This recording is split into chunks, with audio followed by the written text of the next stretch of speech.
Who here has their own business, out of curiosity? All right. Who's passionate about the business they're in? All right. You know, I heard a lot of people, a lot of big people recently, they always say you need to be passionate about what you're doing. Then there's this guy that I love, but at the same time hate. His name is Gary Vee, who says you don't need to be passionate, you just need to hustle and you need to work really hard and you'll make it. I think that he may be right, but when it comes down to passion, if you look at the greatest business people of the last couple of generations, they were extremely passionate about what they did. Take Steve Jobs, for example. The crazy things that he went to, he was kicked out of his own company and he just kept coming back. That's passion. And passion will take you all the way in your business. And when you start a business, you're going to face struggles. I think the passion will get you through those struggles without letting you throw in the towel. So we got Chaim out here, who I know is very passionate about what he does. We spoke to him not too long ago, and you know, they say someone that can talk endlessly about whatever the topic is, it's usually because they love it. So before Chaim gets up, I'm going to have Jacob get up and speak. Jacob.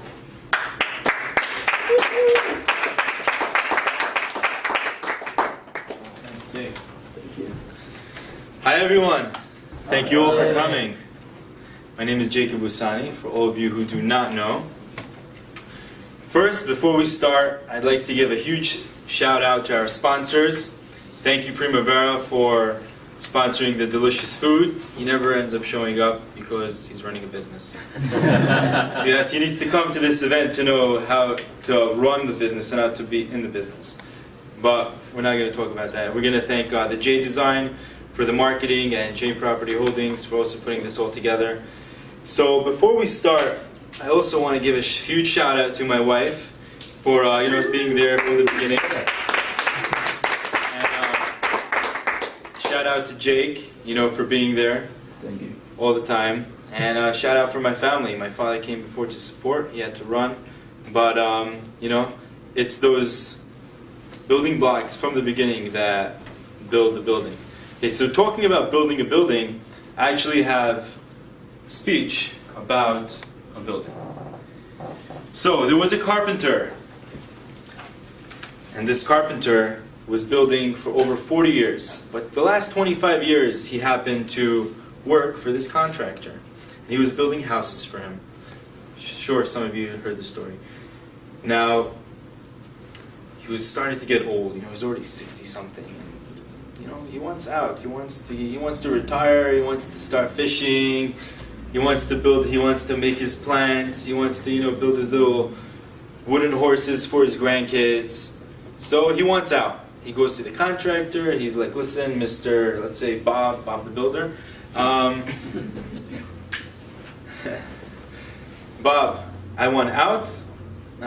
So I'm going to leave." The contractor tells him, "Joe, before you leave, build one more house for me." All right? Okay. So he builds the first house, but it's his last project, so he's not passionate about it. Because he's half-heartedly into the job. He doesn't use the best material. The concrete he used wasn't fine concrete. The studs he used, they weren't fine studs. They weren't the studs that you buy from Home Depot. He went to the cheap version of it. The wall, he instead of using paint, he used wallpaper. Instead of using nice tile, he used carpet, the cheap carpet. Everything that you can possibly do, just to get the easy way out, he did it. Why? Because he had no passion. He wanted to finish.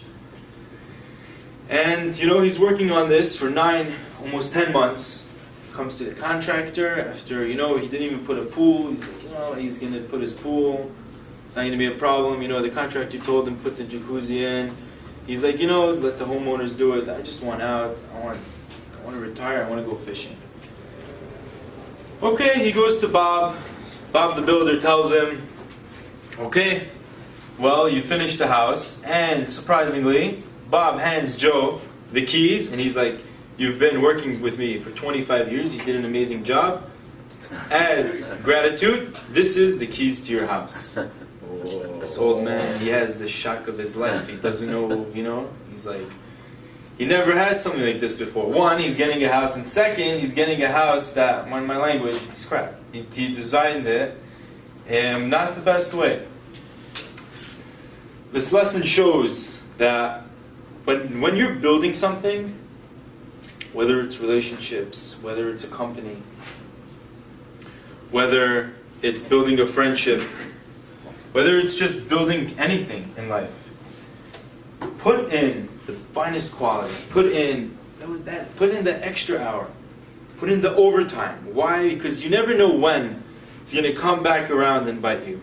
So just to tie this all in, when you're doing business, when you're hiring people, you want to do it the right way.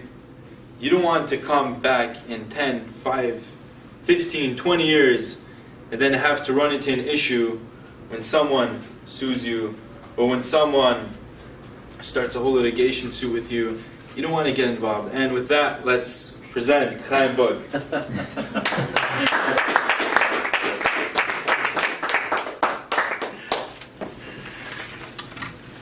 All right, good evening, everybody. Thank you for coming out. As you've been told, my name is Chaim Book.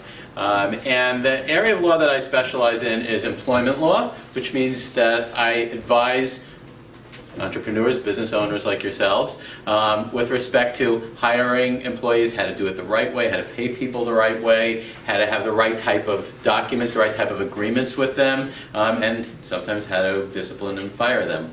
Did I use the wrong word? I hope not. So that's the basis of my background, but in doing that, a lot of what I deal with are contracts. So I wanted to jump in by starting with a question that someone had posted for this group for tonight. It was asking me, or was asking as a point of discussion, about the importance of contracts. Can you have a handshake for a contract? Do you need to have something in writing? So I felt it would be a good idea for us to start off by spending a few minutes talking about that. I have other topics to talk about too, but at any point, if anybody has something that is on their mind that they want to that they think is relevant with respect to legal issues in business, I'm happy to put in my 2 cents. If it's not my area of expertise, I'll give you that disclaimer, but I'll give it a shot.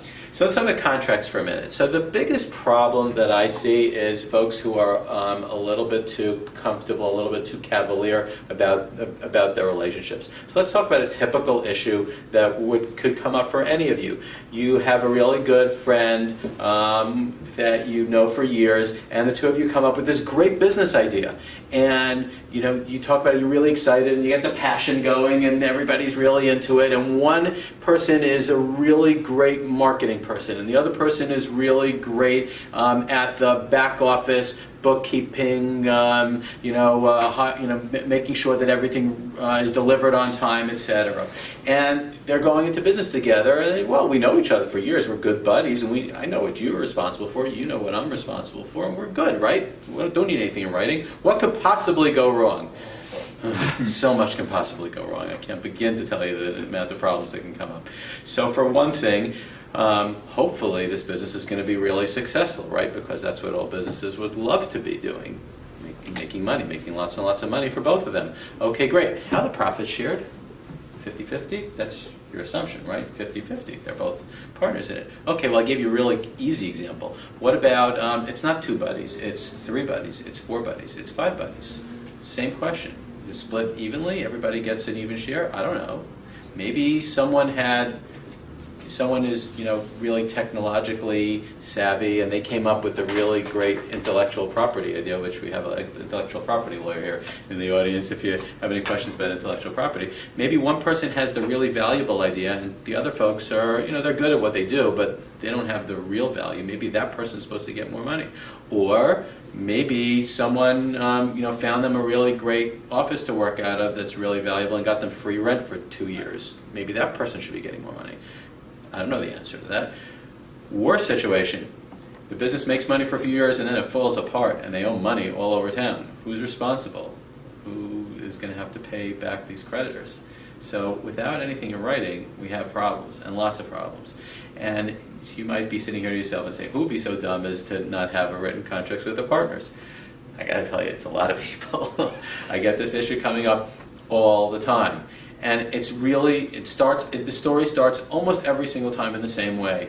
We were good friends, we grew up together, grew up in the same neighborhood, we went to college together, we were college roommates, whatever it is. Everything was great, everything was wonderful. We never thought that there would be an issue. We figured we were always able to talk out the issues. It almost sounds like a marriage, doesn't it? Like a marriage fell apart, right? And in a lot of ways it is. I talk about, I have my law practice I have now for 20-something years, and I have a partner, and we joke that, we're kind of like married together for 20-something years. It's a very happy marriage, thank God, and no complaints.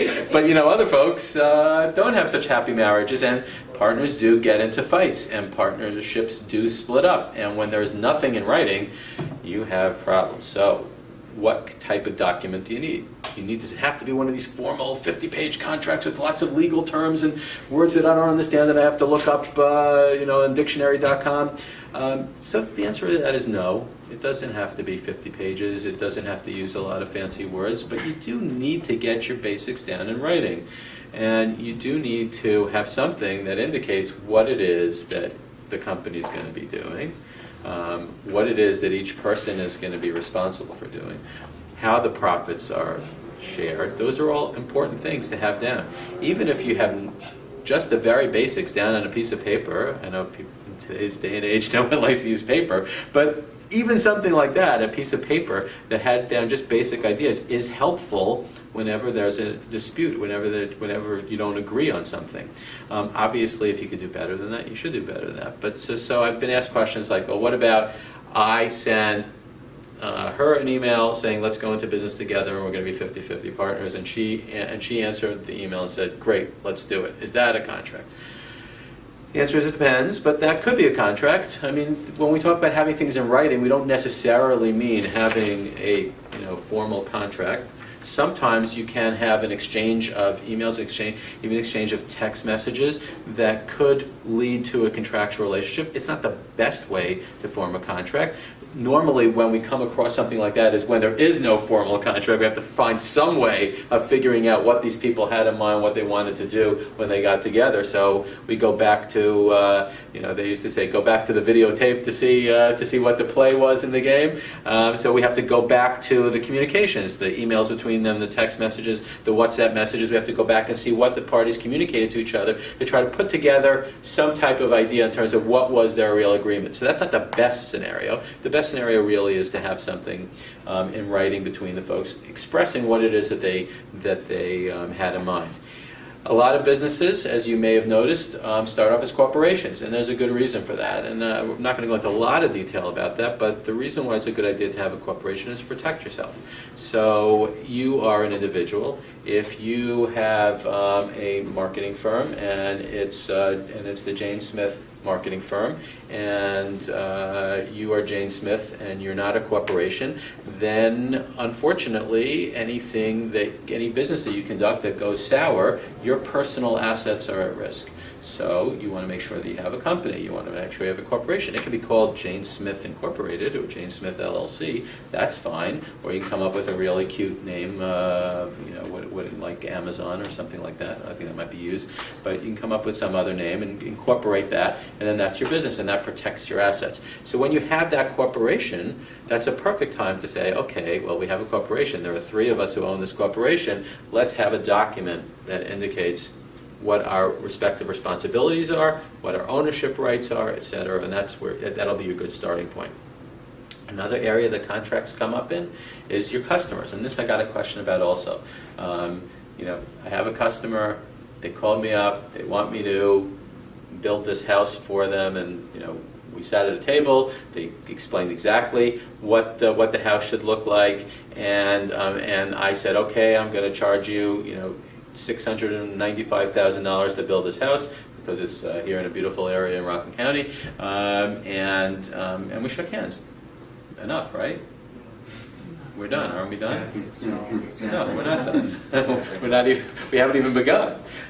Because without anything in writing, you see what the issues could be. I mean, what's the house supposed to look like? who's responsible for insurance? How do the payments get made? When do the payments get made? Also illegal not to have an architecture. There you go. Good point to make. You want to have your, who's in charge of all the permits and who's in charge of taking care of all the various legal issues. So you don't want to do that just on a handshake. So let's not talk about a house for a minute. Let's talk about you are running a marketing campaign for a local business here in town, and it's Joe Smith's coffee shop, and Joe Smith calls my friend Israel here in the back and says, I'm not getting enough of a buzz on social media. I really want you to run a social media campaign for me so I can get more customers into Joe's coffee shop. And Israel says, great, I'm going to charge you, $2,000 for that, just for this month, and we'll see how it goes. And Joe says, terrific, do it. $2,000 is a great price. They shake hands. And then Israel wants to collect his $2,000 at the end of the month. Well, Joe all of a sudden forgot who Israel is. Who are you again? What did you do for me? Do you have? We don't have anything in writing. We don't have any contract. So, is Israel in trouble now? Well, he's got a problem on his hands. Maybe if there was an email exchange between the two of them, maybe he can rely on that. But wouldn't it be so much better if they had something in writing that indicate what expectations are? So the most important reason for a contract is to avoid misunderstandings, manage expectations. Probably in the area that we're talking about here is making sure that the money goes from the place it's supposed to come from to your pocket. How is it getting to you? Is it going to be Venmo to you? Is it going to be paid on a credit card? Is it going to be a check? Are they going to pay? Is Joe going to pay the $2,000 up front to Israel? Is he going to pay it at the end of the month? If he continues the relationship for the next month, does he get a break on the second month? Does he have to pay that in advance? So these are the types of things that if you get it all in writing and you get it down beforehand, you're managing everyone's expectations, you have proof that this was what you agreed to, and you're avoiding problems down the road. So those are several great reasons why you would want to have a written contract. I'm happy to take any questions or have any discussions before I go on to the next subject. Does anybody want to? I wanted to ask you, you mentioned that it's safe to have a corporation, like that's the safest route. What's the difference between having the corporation as opposed to someone who would have the LP or the LC? Like aren't those like the more common ones between like small partners? Like corporations are usually like more like big places like Goldman Sachs or like bigger places like that. Like you don't really hear of like small tiny corporations. They're usually like limited partnerships. So there are various types of corporations. An LLC is probably something that you would hear most often. A lot of smaller businesses tend to favor LLCs. I'm not going to go into this very specific details on why they favor that. And larger corporations sometimes would go, you might see after their name, you might see Inc., INC, which is incorporated. For practical purposes, though, these are different types of the same thing. These are entities that are separate from you as an individual. So if you think about it, you're a person, and you own things as a person that are in your own name that belong to you. And you could get sued, and I could come after your assets. But if it's an Correct. LLC or whatever, I can't come after your assets. Whatever the entity that you're setting up is, you're setting that entity up because that's the entity that you're doing business in, and that's the entity that's going to be responsible for the liabilities of that entity. And that's the reason why you would want to set it up. So yes, there are different types of corporations, something called Subchapter S, there's something called a C Corp, there's something called an LLC. These are all different types of corporations that are designed to make sure that people can do business without it affecting their personal assets. Another question from Israel? So obviously one of the reasons that people don't want to have a contract every single time is because then they have to have a lawyer look over it every single time and create a whole thing back and forth. Are there any resources that you would say is reliable for, let's say, NDAs or contracts that people can use that would be like a good, reliable resource versus others? So the short answer is yes and no. hate to give you the lawyerly answer, but that's the lawyerly answer, right? So, I mean, yes, you can go online and you can get, any type of contract online, and some of them are really good. The issue that I often find is that when you take something that's just standardized and you're just taking it online and it looks good to you, and the title of the document seems to apply to what it is that you're looking to do, and so you just sort of dive into it without really understanding whether that particular contract is perfect for you. So on the one hand, yes, it would be great if everyone here could afford to pay a lawyer to draft a contract for them every single time they wanted to do something. The reality is that there are a couple of ways to go. One thing you could consider doing is getting one of those standard form contracts that you can find online.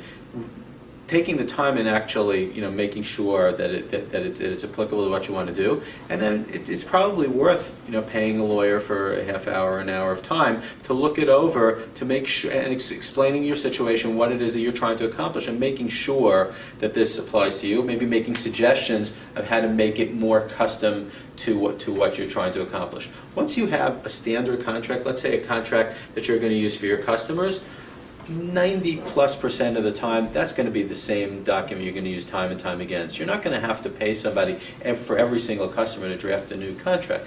But there might be something that's a little different than what you're used to. And Israel has a marketing company. So in your situation where you're running an extended campaign for somebody, that might require a different type of contract than someone who's just going to call for a one-time, a one-shot deal type of thing. So you might have in other businesses, there may be sort of different types of templates that they would want to use, different type of examples that they want to use given the situation. So I know of, for example, in my business as a law firm, so I have probably 5 or 6 different contracts that I would have for my clients, depending on what it is that they wanted to do. You can't have one size fits all. It doesn't work for everybody. There might be someone in business that I'm representing that all they want me to do is look over their employment policies and advise them on it. There might be another one that's being sued by someone and they want me to represent them in that lawsuit. I can't have the same contract for everybody, but I can have a basic model and I can change it around for each one. So I think when you're talking about in the type of business that you're in, you have to assess the situation. Yeah, you can find something online. I'm not going to sit here and tell you my work is so much better than anything you find online. I think it's true, but but I'm not gonna twist your arm in that way. And I certainly have had clients that have come to me and have said, we found this employee handbook. One of the things I work on are employee handbooks, which are things that have employment policies on it. And honestly, if you're going to hire somebody to draft it from scratch, it's a 30-something page document. It could be pretty pricey. Somebody might call me and say, I found this handbook online.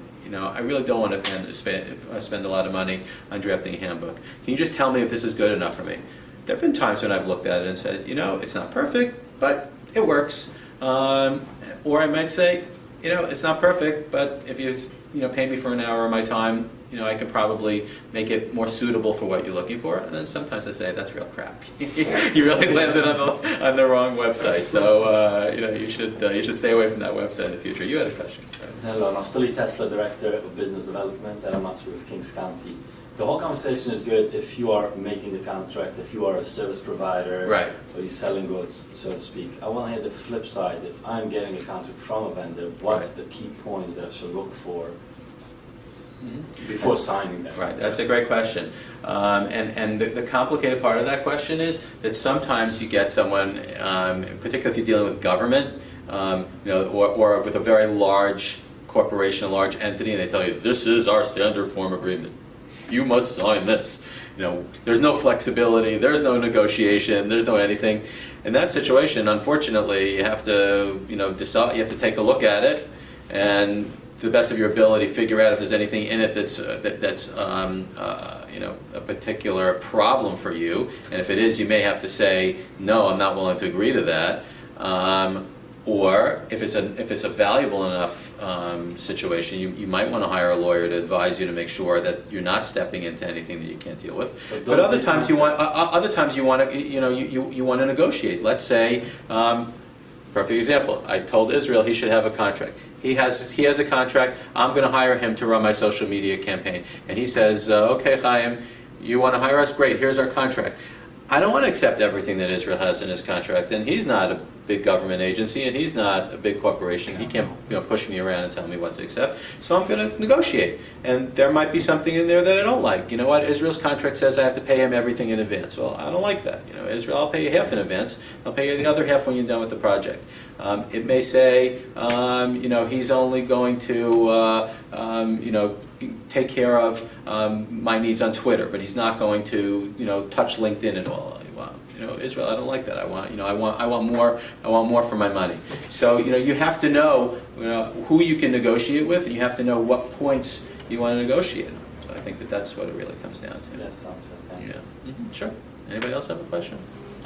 In the back. So if somebody in this room decides to open up an LLC tomorrow, what else does he need to do to protect himself besides that LLC in your recommendation? Well, I can't give you an exhaustive answer to that, but I can give you a couple of things to think about. Okay, so first of all, with an LLC, opening up an LLC, there are like filing fees and registration fees and things like that. Delaware. Pardon me? Do it in Delaware.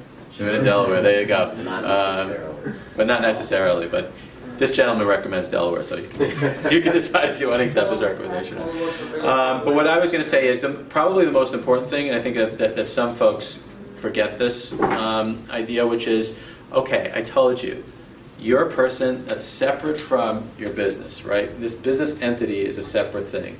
And I often find that, particularly if you're dealing with a solo entrepreneur, that he or she forgets the fact that these are two separate things.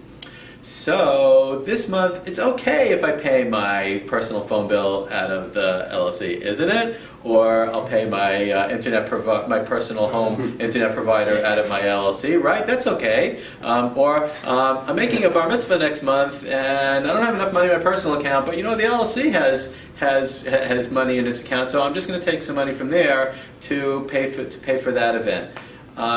That's where I see the biggest challenges come up, because now what you've said is the opposite of what I said originally, which is these are separate things. They need to be kept separately, and now you've just said, no, they're not really separate. I just have them separate for my convenience, but when it's convenient for me to have them mixed, if I need the money from the LLC to pay for my personal bills, then I'm just going to take the money from there. So that's probably one of the biggest areas you have to be careful about.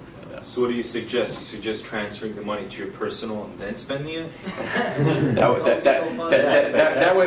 would not exactly be the way to deal with it. What I would suggest is that when you set up a business this is a real business, it's a real separate entity, has its own account. So if you are the sole owner of this business, then you should have your regular paycheck or your regular monthly draw, and there should be money going back and forth between your personal account and your business account on a regular basis, because now you're raising the question as to whether this business account and whether this business really is separate from you or not. And the more the lines are blurred, the more issues. Bonus once I'm giving myself a salary?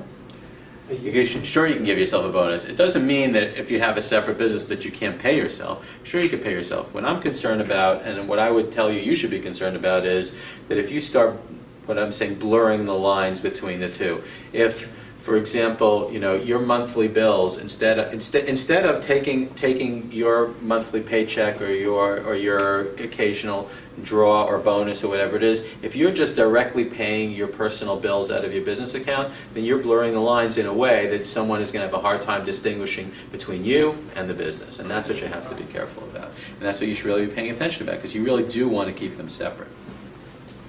Would you advise an LLC over a corporation?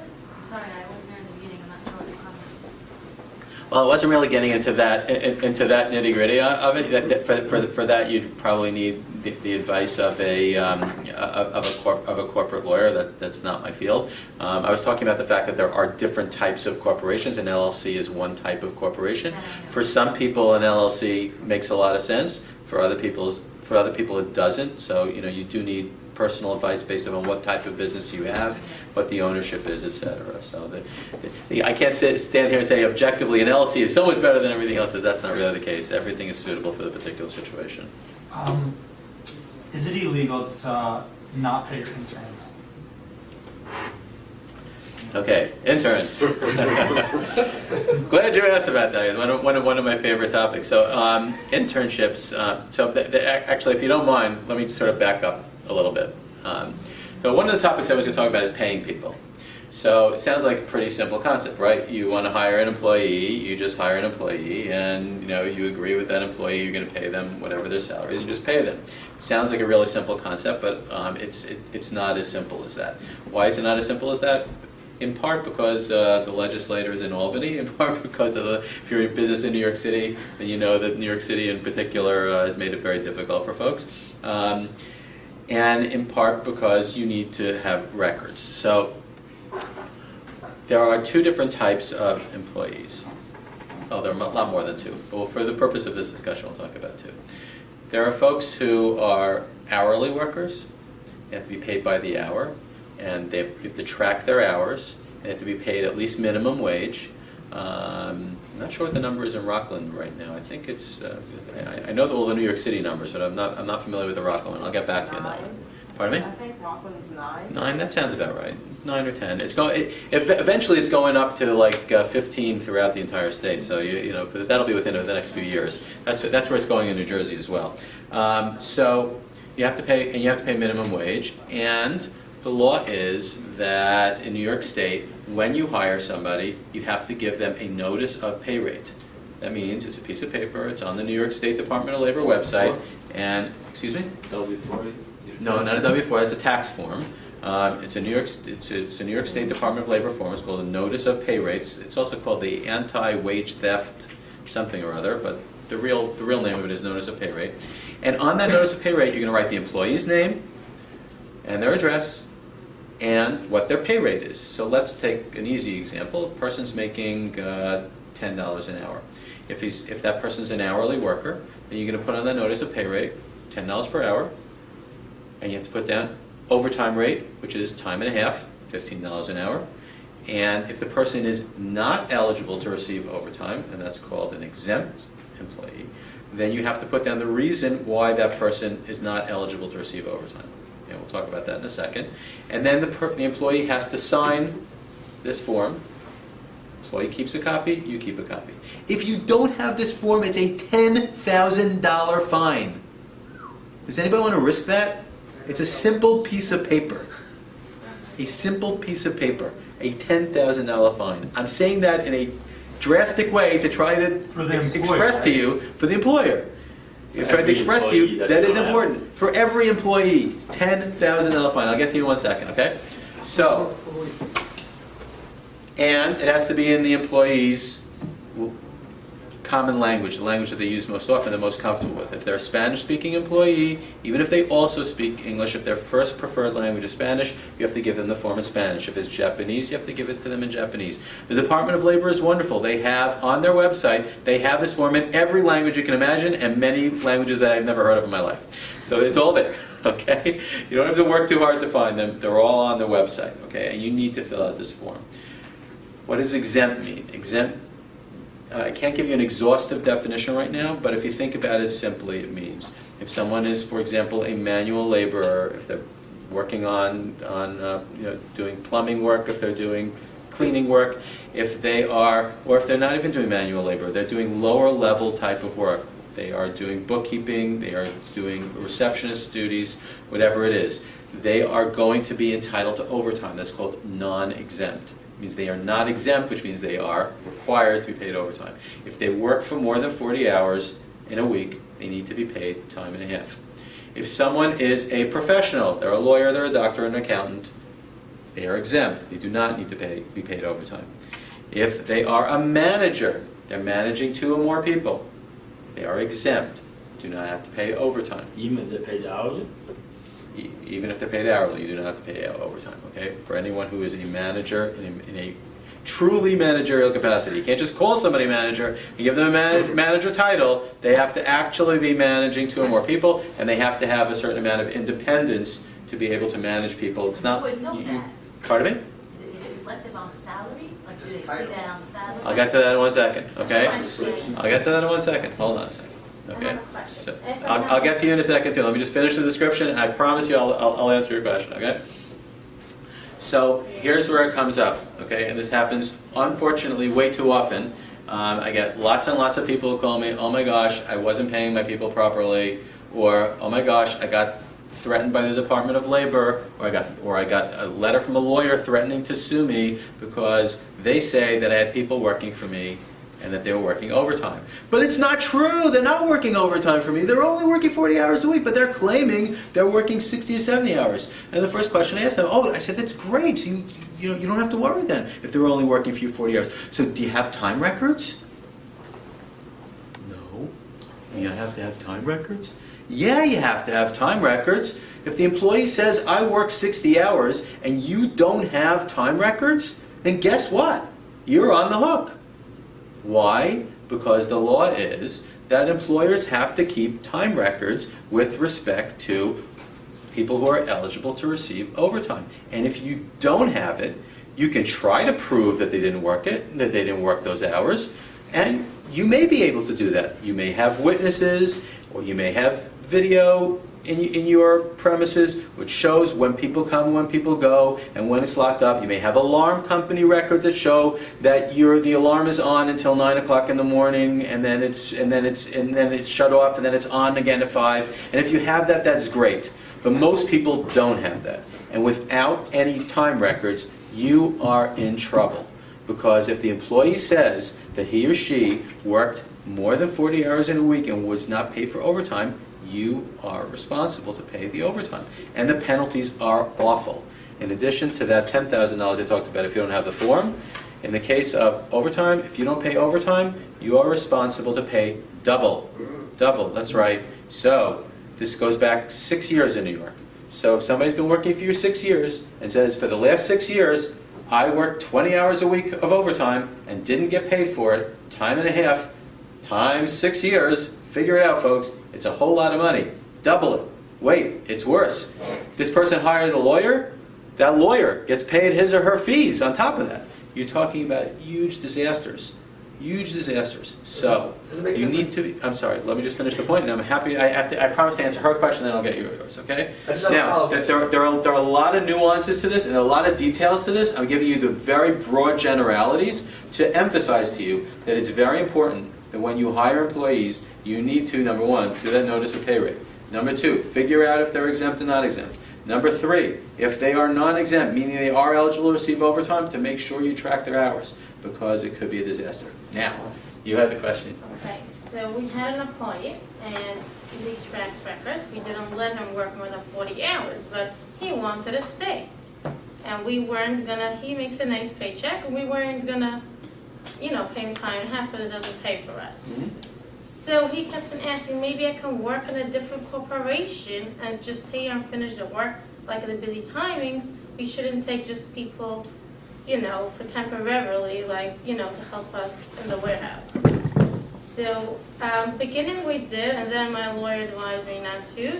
So once Smart you're, lawyer. yeah, I know. But my question to you is, can it be like if there's two corporations in the same building, and he said, okay, today I'm gonna work for a different corporation, but he's still in the same place.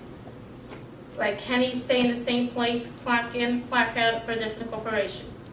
No. Next question. That's a good dish of mine. Why not?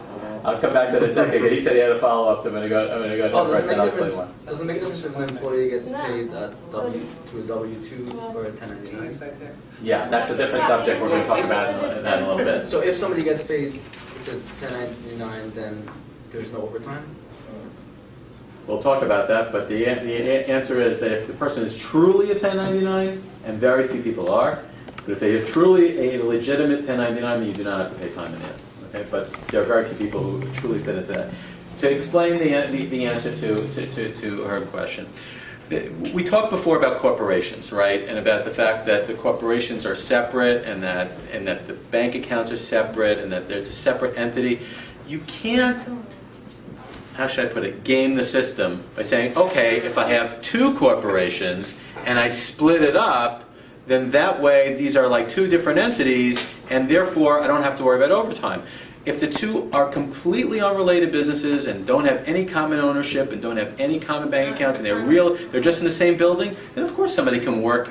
Let's say the perfect example, somebody works in a building, there's a doctor's office in the building and there's a construction company in the building. And someone works as a receptionist for the doctor's office for 40 hours a week. And then to make some extra money, works in the construction company as a receptionist. And these two businesses are completely separate, that's fine. Often what I see happening is people saying, okay, well, I'm a construction company and I want to avoid the time and a half, so I'm going to set up two separate construction companies, both in the same address, linked bank accounts, and I'll just split the employee in two, so to speak, 40 hours from one, 40 hours the other. That's what you can't do. I'm not talking about linked bank accounts, I'm not talking two separate corporations selling two different type of products. Happen to be, this ownership is the same, happen to be both products are located in the same warehouse. Is that a problem? I would say that, obviously there may be more facts involved, which I would need to know, but it seems to me that while in theory you could do it, I think that it raises questions. The fact that there's common ownership in and of itself, raises a question. Again, there may be a way to do it, but I think it raises a lot of problems. This gentleman did not have a chance to answer as a question. So go ahead. Sorry. Mark it was, Yes. right? No, you just said that there were mainly two types of employees, hourly and with salary. Salary. So when somebody is salary paid and he doesn't have like a maintenance or a plumbing job or some sort of that job, and he does not get overtime for that pay, who decides how much hours he has to work besides above that 40 hours? I mean, if my boss would tell me I need to come in 50 hours this week versus 70 hours this week, and I don't have to pay you overtime for that, where does that get discussed or where does that get put into? Okay, so I think what you're asking is who dictates the schedule? Is that what you're Who asking? dictates how many hours you work over 40 when you're salaried? Okay. Or When you're what is salaried or when you're considered normal hourly? When you're salaried. Pardon me? For instance, I'm a salary employee. You're a salary So employee, for me, working between 40 and 50 hours a week is not a big deal for me. Right. But to work, let's say 70 hours a week or 80 hours a week, then it's kind of like a question. Are you abusing me? Am I Right. not getting paid extra for this? Should I be getting paid extra for this? Because you don't know what to say because you're still expected to put in as many hours as the boss is expecting you to put in without getting more paid. So Great question. I often get more questions. I often get more questions about hourly employees. Don't usually get many questions about salary employees. I'm glad you're asking a question about a salary employee because I can talk about that too. So salary employees. So we have someone who's a professional. We have someone who's in a managerial position. We have someone who is not entitled to overtime. They're not paid on an hourly basis. They're paid on a salary basis. How many hours can they work? As many as the boss says you have to work. That gentleman was right. You have to negotiate for yourself. Unfortunately, you're not entitled to any extra compensation for working extra hours. When you start your job, you should be talking about the fact that I'd like to know what your expectations are, and I think you can explain that you would like to have some sort of life too.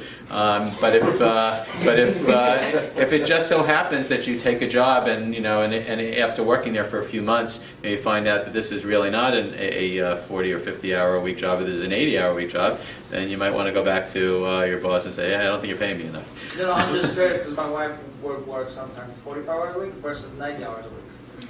I understand, but I understand. she has the option of looking for another job. So to protect yourself, you would have the salary, and you would say, we work X amount of hours. Any hours after this, then you would get paid hourly.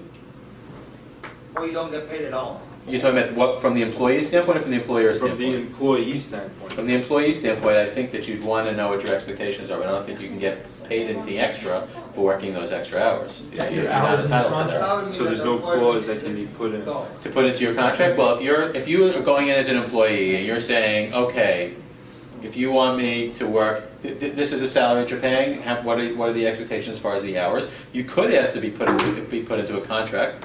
The employer might say no, but you couldn't negotiate for yourself to say, okay, well, if I work more than 50 hours in a week, could there be some type of bonus compensation? These are things that can go into your negotiation for your compensation. I'm sorry, you had a question. So my question is, are we smarter by switching everyone onto salary to avoid the overtime? Or is a warehouse worker required, like, is 40 hours sticking to that? Well, right, so that goes back to what we talked about when we started, which is you can't just put everyone on salary because you have people who are non-exempt, meaning you have regular workers who are not professionals and are not managers and are not administrators, so to speak, and so you can't just call them salaried. You'd have to pay. You could pay them a weekly salary, but they would still be entitled to overtime. So that doesn't solve the problem for you.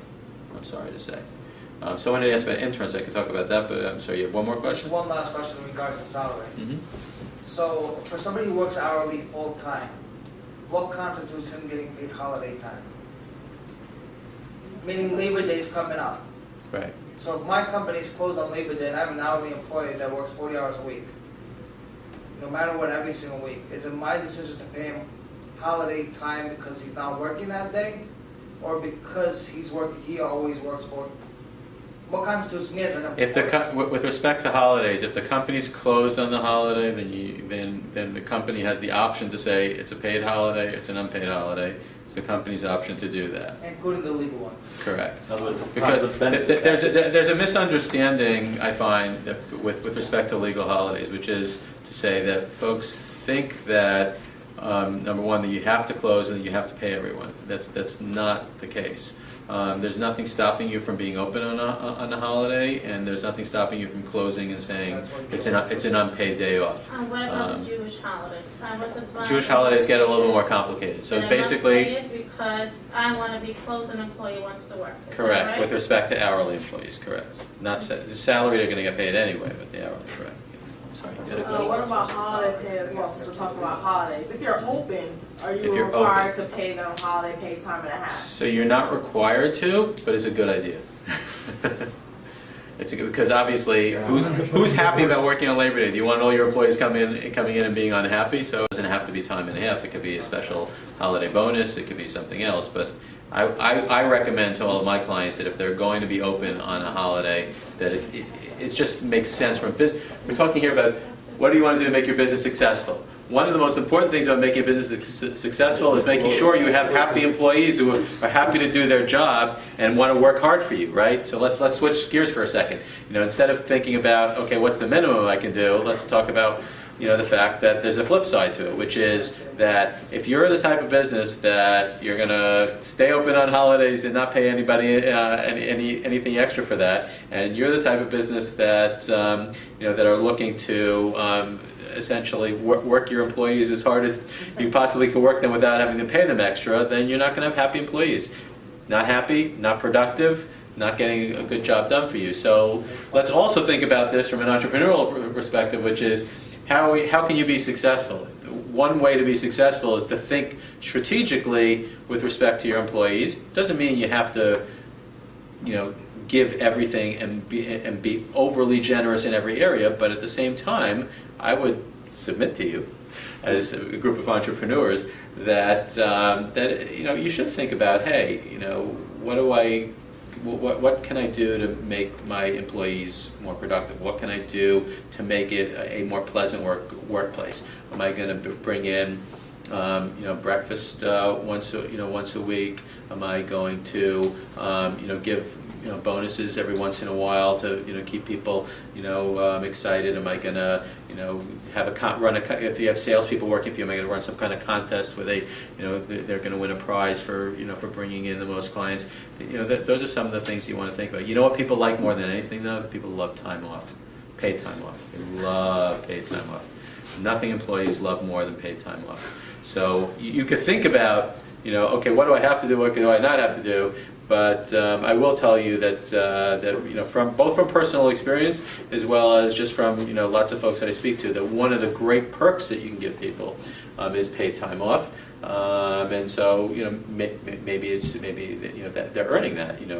Wow, you did an unbelievable job last month. You brought in so much extra business. We really want to show our appreciation to you. Why don't you take a long weekend? Pay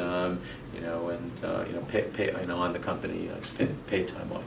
It's a great way to incentivize people. People love that, and it's not really out of your pocket when you think about it, because you're going to pay the person anyway. I mean, they're not working that day, granted, but it costs less than them sending them on a trip to wherever. So. Want me to go on to interns? You want me to answer another question? Okay, another question. Go ahead. When I pay a Jewish holiday, we count it as a paid vacation, or do I need to pay extra a paid vacation? Okay, so with respect to vacation, I would say this is the opposite of what I was just talking about, which is try to be nicer and try to be more generous. With respect to vacation, no, it's fine. No, it's fine. It's 4 weeks paid We're good. working weeks when they're Look not at the there. calendar next We're month. good. Then it's the So- fifth week for the paid vacation. Basic rule: there's no legal obligation to give any vacation whatsoever. Oh, really? Really? I thought it is. No rule at all. In New York City, and in New York City only, we're not in New York City now, but in New York City, you are required to give 5 paid sick days. That is not a requirement outside of the 5 boroughs of New York City. So here in Rockland County, you don't even have to give sick time off. What do you have to give up? Pardon me? New Jersey. New Jersey, there are 5 paid sick days also Does required. sick day actually mean that I have to bring a doctor's note, or does that mean say that I'm sick today, I don't want to come to the office? Okay, so the basic rule with respect to that is that you have to trust your employees up to 3 days. Meaning, if they are out for a day and say they're sick, then you cannot ask for a doctor's note. And again, we're talking about New York City and New Jersey because it doesn't apply here in Rockland County. Hold on, if they're out for 3 days in a row or more, then they would have to bring it. You can require a doctor's note. Well, what states in the employee handbook will knock that out, or does that, Okay, so an employee handbook, may knock that out. But I'm talking about just basic in terms of what you have. Pardon me? The employee handbook would override it? Could override it, yeah, absolutely. So, if you start over the basic, that there is no vacation required by law, that being said, going back to what I just said a few seconds ago, it's a nice thing to do, and people really don't like having no paid time off at all. So you really should think very strongly about having paid time off. So what's paid time off? For some companies, some businesses, it's just legal holidays. It's the only paid time off we're going to give. It's just going to be the legal holidays, and some folks are successful that way and are fine. Other folks think, okay, you know what I'm going to do on top of that, I'm going to give personal days, or on top of that I'm going to give, if you're with me for more than a year, more than 2 years, more than 5 years, whatever it is, then you're going to earn and get a week vacation. If you're with me 10 years or more, then you're going to get an extra week on top of that. So different folks do it in different ways, and there are all kinds of different ways to do it. With respect to the Jewish holidays, so the question that often comes up with respect to the Jewish holidays, particularly in this year, because it's just an aberration of all the Jewish holidays this year are weekdays. So the question I often get is, can I force somebody to take their paid vacation for Jewish holidays? And the answer to that is no. You can't force them. You can say, I'm not giving any vacation. Instead of vacation, I'm going to pay you, when we're closed during the Jewish holidays. That's okay, you could do that, but you can't force somebody to take vacation at a time that's good for you. You can't say the office is closed during these particular times and that's going to be paid time off, that's fine. But you can't force somebody to take vacation at a time that works for you, as opposed to, if you're giving them vacation, then they have to take it when they want to take it. Can we talk about internships? Because someone asked about it, I don't feel like I can answer it. Great. And then I think I'm getting close to the end of my talk, right? Okay, am I going too long? I mean, everyone seems to be Everyone's engaged, still so into it? it's Okay, good. so I can keep going. Okay. So internships goes back to what we were talking about, which is we talked about minimum wage, right? You got to pay at least minimum wage. What's an intern? An intern is someone, usually a younger person, usually in school still, and most people think free labor. Great, sounds great. No, not so simple. Not so. Don't jump there so quickly, because the law applies to them too, which is to say that you have to pay minimum wage for an internship. What's the exception? The exception to that is if it is part of an academic program. So, for example, if they're getting college credit, I believe the Rockland Community College has a program like this. I know Turo has a program like this, or they call themselves Landers now, right? Okay, Landers has a program like this. So they have programs where they will send you college students. The college student is going to have an experience from it, is going to learn things about it, is going to get college credit. It doesn't cost you anything. But if you think that, hey, I just have someone, I'll just call them an intern, and I'm just not going to pay them, that is not allowed. There is a sort of a fuzzy gray area in the middle, which says even if you're not giving them college credit, if you can demonstrate that what they're getting out of the experience is more valuable than what you're getting out of their labor, then it's okay not to pay them. Because it's a fuzzy area, I'm not usually one to advise that you do it. I'll give you an example. My son worked this summer as an intern for a company in Manhattan, a sportswear company, whatever it is, and he was doing data analysis. He's a college student. He was doing data analysis. He was doing real work, analyzing their sales in different places, giving reports, etc. I mean, was he their most valuable employee? Don't tell him I said this. Probably not. But he did real work that was really valuable to them. Did he learn from it? Absolutely, he learned from it. But it had a value to the company. To sit there and say, well, did he get more out of it or did they get more out of it? If you can demonstrate that he got more out of it, then you probably have a good argument for the fact that you can call it an unpaid internship and you'd be okay. This company that he worked for chose not to take that risk. They paid him. Thank God he made a nice amount of money this summer. But if you have a situation, and I see this often, a company says, I'm going to help, or not a company, an entrepreneur says, I want to help my neighbor's kid out. I'm going to bring him in for the summer, and he'll get coffee, and he'll, do scan things for us, and he'll come along, for the ride to meetings or whatever it is. And, is he getting anything, really productive out of it? Doubtful. He's getting, and it's something for him to put on his resume. I suppose that will be helpful for him at some point in life, but that's not going to be considered from a legal perspective. That's not going to be considered enough to make an unpaid internship. So 3 easy rules. If the college credit, then unpaid is fine. If you're going to pay them minimum wage, that's fine too. The fuzzy area is that area in the middle where you have to show that they're getting, the intern is getting more than you're getting out of them. What about if they need like a doctor needs to put in, I think, $3,000 or something? So there are exceptions like that, yeah, like that. Medical students. I actually hired a marketing intern through RCC, and RCC requires you to pay their marketing interns even though they're getting points for that. Is that something they can do? It's up to them. Yeah, sure, they can require it. You can say, no thanks, I'm not taking your interns. Right. Great. So I know depending on where you go in the country at your business, they have particular rules on like what you have to follow. So like let's say like he said, you would get your business out of Delaware, but you do business in New York. Right. If there is like a rule that conflicts like with where the state you got your business opened versus where you are now, how does that work? Great question. That's a great question. So the question was, if you're incorporated in Delaware, but you're doing business in New York, do you have to comply with Delaware laws, New York laws, both? It's a tricky type of question. Despite your advice, I'm not a big fan of Delaware corporations, but plenty of other lawyers are, so we'll stick with that. So the short answer is that you're tied to both. If you're a Delaware corporation, you have to follow the Delaware laws, and if you're actually working in New York and your business is actually in New York, you have to follow your New York laws. I would say the same thing with New York City, because that's probably more of an issue. It might even be an issue for some of the people in the room. So let's say you're based here in Rockland, and you're hiring an employee who lives in New York City. Do you have to give them the 5 paid sick days? So the answer to that's going to be no, because you're here in Rockland. If they're traveling from New York City, they live in Brooklyn, they live in Staten Island, they're traveling here. You have to abide by the rule here. The trickier question is, I actually know of an insurance agency that has this. They have their main offices here, but they wanted to have a presence in Brooklyn, or they had a couple of employees in Brooklyn. They thought it'd be easier for them if they had a Brooklyn office. They set up a Brooklyn office. They said, well, we're based here in Rockland, so we don't have to follow the New York City laws. No, that's the wrong answer. You've set up an operation in New York City. They're working out of New York City. They live in New York City. You're going to be bound by all the different wonderful things that govern under New York City law. So you do have to be careful with something like that. So that was a great question, Asher. And now, what about hiring, outsourcing overseas? Outsourcing overseas. Give me a little bit more. So, for example, I have a virtual assistant. The virtual assistant is in the Philippines. Mm-hmm. He works 40 hours a week for me. Mm-hmm. do I run into any problems with regarding pay if, you know, he's not in the country, period, Right. and like I just wire him money?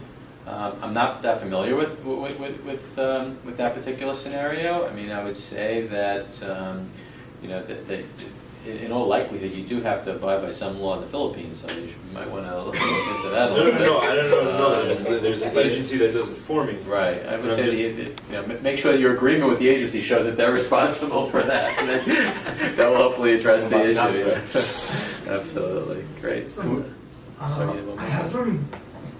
Sorry, That's I have okay. some friends in medical school who they shadow surgeons Right. and stuff like that. Right. Would you say that they're unpaid? Does that mean that they're getting more out of it than What is it? In those situations, typically they are getting more out of But it. the surgeon needs someone there to help them get whatever they're doing and stuff like that. And this kid, like, they're in medical school. Like, do you think they really know what's going on in that surgery anyways? There's no clue. Well, number one, I think that there is an exception for medical medical? students. Yeah, and that's number one. And Also- number two, I would say in that situation, from my own knowledge and experience, typically speaking, people, those who are shadowing, if they're doing something, they're not doing anything that instead of someone else. So whoever, meaning, yeah, the doctor might say, you know, can you hand me that instrument over there? But they're not the one who's principally assisting. There's a nurse or a physician's assistant. Also, I know that some small banks and stuff like that, they just do free interns. They just straight up, they just say, like, you want to work for us, you work for us for free. And then they'll have like things. If you can get those guys together, those interns together, I'd love to talk to them. Get a lawsuit going. Take a commission of the. And also, like, a lot of firms will say, like, okay, you could work for us for free for a certain amount of time, and then we'll start paying. I don't see it. It's illegal? I don't see how that could be legal. I told you the three scenarios under which. See, I know banks and small businesses that do that. I'm not telling you that there aren't people out there that are doing things that they're not supposed to be doing. I'm telling you that. You know, Technically, you can sue them though, like, for that. Technically, you could, but again, I don't know. Without knowing the details, they may have something set up with a just say program. that the student or the intern is getting more out of it than they are. Right. you So know? what I will tell you is, again, I have had a number of experiences with college internship programs. So that there are college internship programs that are set up where, you know, they'll have different seminars for the students that the students can attend that they get to learn from. So it's not a straight, you know, working situation. In that case, you can do it as unpaid. But I have to look at every situation differently. But I think if you just straight up say, you know what, come and work for us and we're not going to pay you, I think you're raising, you know, you're raising real problems. So as far as that. Can we discuss firing issues or if somebody I starts don't know, Jacob, it's your premises. Can I continue going? Yeah, sorry, I think she has a question though. Yeah, Sure. in regards to this question, It's Stacy, right? yes, indeed. Good memory, mate. Right. So in regards to this question, you mentioned that in the case for medical students, since they're not doing hands-on work as well, and they're just shadowing, it's okay. So if you're like in a probation office or if you're in another government situation, is it okay? Because obviously if they're in a probation or parole office, they're not doing the hands-on work, they're just shadowing around too. Is it also okay to not pay them in that situation as well? Again, I'd have to look at the program and figure out all the circumstances surrounding it. I mean, you could set up an unpaid internship program. It could be done. It just has to be very carefully done to show that the educational portion for the student, for the intern, is more valuable than what the student is doing as far as work. Oh, okay, so it's just the same thing, the medical Yeah. or Mhm.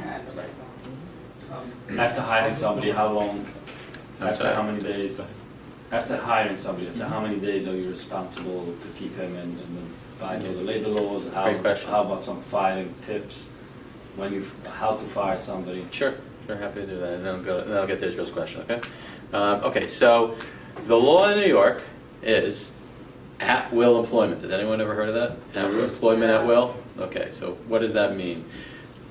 In theory, what that means is, I say in theory with very big quotation marks there. In theory, what that means is I can hire someone and fire someone anyone I want, anytime I want. I can fire them for any reason or no reason. I don't have to have a reason. Person comes in, I Get a don't. lawsuit if you just. Hold on, I'm gonna get to that. I said in theory. Someone comes in and there's something about that aura that I don't like, so I want them to leave. I don't like your aura. That's not protected by anything. You're gone. That's fine. You can do that. I don't like the way you type on the keyboard. You have a very bad habit of not washing your hands, and I don't like Why that. would you give So them? you Hold can't on, fire let me someone because of finish. hygiene? Let me finish, folks. Let me finish the statement. Okay. In theory, I can fire for any reason or no reason. That's in theory. Okay. It's employment at will, so no one has a right to be there. So I can fire them on day 1. I can fire them on day 5. I can fire them on day 15. I've heard of terms such as probationary employee. There's no such thing. Not in a private employment situation. It might be in a government situation. There's no such thing as a probationary employee. There's no such thing as I forgot what the other term is. A probationary employee is the one that I hear most often. There's no such thing. You can fire somebody on day 1. You can fire someone on day 52. You can fire someone on day 152. You can fire someone after 10 years. You don't need to have a reason. The young lady in the back asked, well, what about the fact that there might be a discrimination issue? Oh, exactly. I can fire someone for any reason or no reason so long as it's not discrimination. What's discrimination? Hold on. Afraid to fight them. Hold on. What's discrimination? So discrimination means that you can't fire anyone if they are in a protected category. In the great state of New York, in the great city of New York, in the great country of the United States of America, there are many, many protected categories. There's race, there's religion, there's age, there's disability, there's sexual orientation, there's, I'm sure I'm forgetting a few, national origin, et cetera, et cetera, et cetera. There are many protected categories. So therefore, anytime you fire someone, or frankly, in some cases, even if you discipline someone, you are running the risk that the person may say that the reason why you fired me is not because you don't like the way I type on the keyboard. It's not because you don't like my aura. But the real reason why you fired me is because I have a disability. I am from a different country. I am of a different color. That's the risk that you take.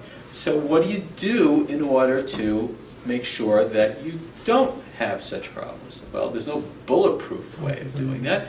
Number 1, be fair to everyone, be kind to everyone, and do not discriminate. That's number 1. Let's start off with that. We don't discriminate, okay? We treat everyone with respect. We treat everyone as we would like to be treated, and we treat our employees as human beings, not as chattel. Okay. Once we start with that premise, then we have to take note of the fact that even though we have good hearts and we're good people and we're doing the right thing and we're not discriminating, the fact is that we live in a very litigious society. We live in a time when filing a lawsuit is very easy, and so we want to make sure that we don't get accused of discrimination. And the way that we do that is not just being fair, but being transparent. So if I have a problem with what a person is doing, this person comes late every single day. And I've told them time and time again, if you keep coming late, I'm going to fire you. Well, did you document that? No. It's your word against that person's word, isn't it? So, you have to keep records. This goes back to what we were talking about in the beginning, right? You have things in writing. Okay, we're back to where we started from. We're back to the beginning again. There we go. So you have to keep things in writing. So, we're going back to our old friend Joe again. Joe is my brand new employee. Day 2, he's 15 minutes late. Joe, I told you, you can't come 15 minutes late. We open at 9, we start at 9, you have to be here at 9. If it happens again, I'm going to have to write you up. And then you make a note to the file. That note doesn't have to be in writing, it doesn't have to be in a notepad, it can be an email to yourself, it could be a note on your phone, whatever it is, as long as it's in writing and you keep it, you preserve it, and it has to be contemporaneous, meaning you don't make it up after the fact, you do it and it happens. And then day 2, Joe comes late again. This time I take Joe to the side. Joe, I told you if it happens again, I'm going to give you a written warning. And here's your written warning, Joe. Here's a copy for you and a copy for me. If you want to take an extra step, have Joe sign your copy. You could do that. Not necessary. Nice touch to do, but you just have to give it to Joe. You now have piece number 2, showing that Joe's been late the second time. Happens, and you say, Joe, if it happens again, this is just not going to work out. Happens a third time, Joe, really sorry. Now Joe comes in with his lawyer. He says, they discriminated against me because I'm from the island of Fiji, and they don't like people from the island of Fiji in this company. What? You told us during the interview you're from Fiji, and we hired you anyway. We didn't fire you because you're from Fiji. We fired you because you came late 3 times. We warned you. We gave it to you in writing. We have written records of the fact that you were late 3 times. We always fire people for coming late 3 times, and that's the key thing. And that's the key thing for folks. We always do that, because if you are going to fire Joe for coming late 3 times, but Jane comes late all the time and nothing happens to her, and Adam comes late all the time and nothing happens to him, then Joe's claim that he was fired because he's from Fiji now all of a sudden has a different tone to it, because you have to explain, well, why did you pick on Joe for coming 3 times late when you didn't do anything to Jane, you didn't do anything to Adam? So the key thing is consistency. That's why we have an employee handbook, why we have policies, and we have to be consistent in how we enforce the policies. So if we have a policy that we're going to do that 3-time thing, you don't have to do that 3-time thing, by the way, it's a suggestion. Whatever you're going to do, it could be 3, it could be 4, it could be 10, whatever your fraction rule you're going to set, you have to be consistent about it. When you're not consistent, that's when you're opening yourself up to the possibility that someone's going to accuse you that you did something wrong because you weren't consistent, and then you have no explanation for why you're not consistent. Now, in a different situation, let's not take the late situation. Oh, let's stick with the late situation. Joe came late, 2 hours late the first day, and he came 4 hours late the second day, and the third day came 3.5 hours late. And he says you fired him because he's from Fiji, but because you never do anything to Jane, and you never do anything to Adam, you never do anything to so-and-so. Well, yeah, they, over the 10 years that they've been working for me, they came late 3 times, and one time it was 10 minutes, and another time they got caught in traffic, or their kid was sick and they brought in a note. I understand that's a very different situation.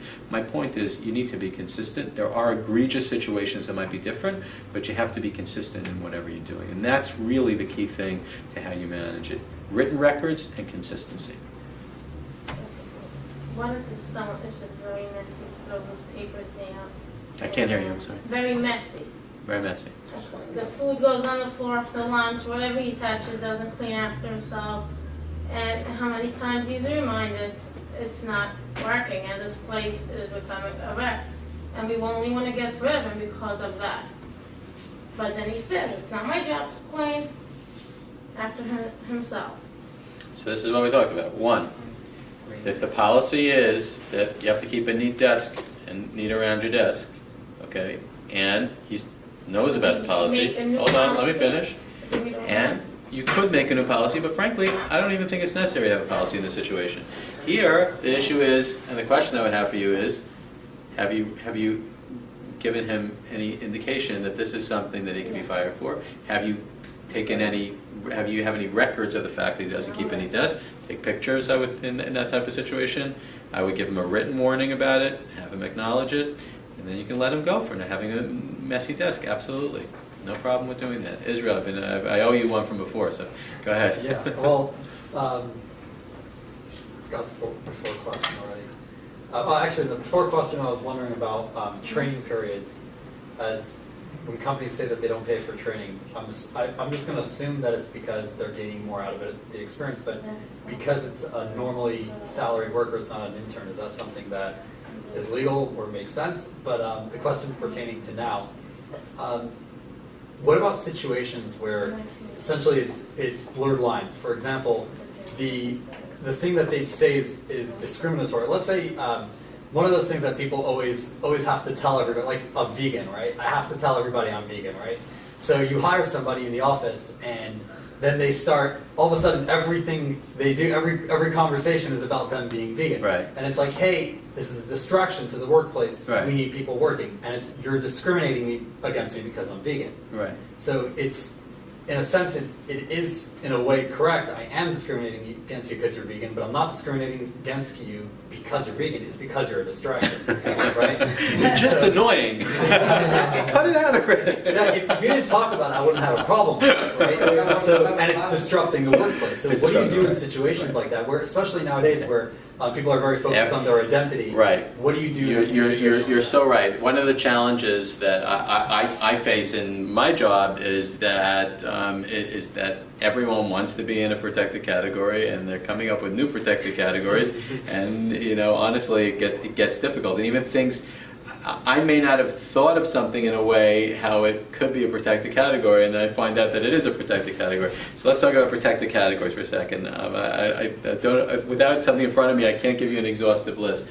But some of them are easy to figure out, right? I mean, race, religion, gender. These are pretty easy to disability is the fuzzy area. We'll get back to that in a second. So these are pretty easy to figure out. Vegan or vegetarianism, those are not protected categories. But even if it was a protected category, where it becomes a distraction, as opposed to, again, if somebody changes the dynamic of the workplace. Right. No, I understand what you're saying. No, I understand what you're saying. So I would say, the way I could probably deal with that question is to give you a different example. So I did a seminar in Chicago a year and a half ago talking about religion in the workplace, which is a fascinating subject, which we could do another time if you want to bring me back. But and there's a lot to talk about in that subject. But so one of the issues that comes up there is obviously you cannot discriminate against people who work for you based on their religion, right? Okay, we take that as a given. But what if, sort of similar to what you're asking about, what if there's a person that all they're doing all the time is talking about their religion and trying to get people to go to, whether it's Bible study class or trying to get, come with me to a prayer meeting this weekend, and and they're talking about all their experiences with whatever it is, and that's what's called proselytizing, or in Judaism it would be trying to make gerim, right? Trying to make converts, trying to get people to convert to your religion. So that's actually not allowed, and you can have rules against that. You can have rules against proselytizing in the workplace.